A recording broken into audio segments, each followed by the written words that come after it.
আসসালামু আলাইকুম বন্ধুরা, আশা করি আপনারা ভালো আছেন। আমি আপনাদের সাথে এখন শেয়ার করব পূর্বালী ব্যাংকের একটি নিয়োগ বিজ্ঞপ্তি নিয়ে। তো ছোট্ট একটি রিকোয়েস্ট, সকল চাকরি নিয়ে সবার আগে পেতে আমাদের চ্যানেলটি সাবস্ক্রাইব করে দিবেন আর ফেসবুক থেকে যারা দেখছেন পেজটি ফলো করে দিবেন। তো আপনি স্ক্রিনে দেখতেই পাচ্ছেন নিয়োগ বিজ্ঞপ্তিটি, পূর্বালী ব্যাংকের নিয়োগ বিজ্ঞপ্তি।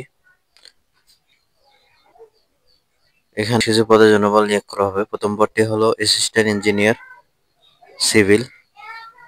পদ সংখ্যা 3টি। শিক্ষাগত যোগ্যতা বিএসসি সিভিল ইঞ্জিনিয়ারিং। বেতন 29,750 টাকা থেকে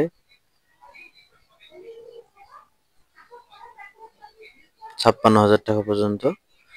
দ্বিতীয় পদটি অ্যাসিস্ট্যান্ট ইঞ্জিনিয়ার ইলেকট্রিশিয়ান। পদ সংখ্যা 2টি। শিক্ষাগত যোগ্যতা BSc engineering electrician electrical. Experience কমপক্ষে 3 বছরের এক্সপিরিয়েন্স থাকা লাগবে। এখন আসি আবেদন প্রক্রিয়া। আবেদন করতে হবে পূর্বালী ব্যাংকের অফিসিয়াল ওয়েবসাইটে 31 ডিসেম্বরের মধ্যেই। তো যারা আগ্রহী প্রার্থী তা আবেদনটি সম্পন্ন করবেন। সবাইকে সালাম, আসসালামু আলাইকুম।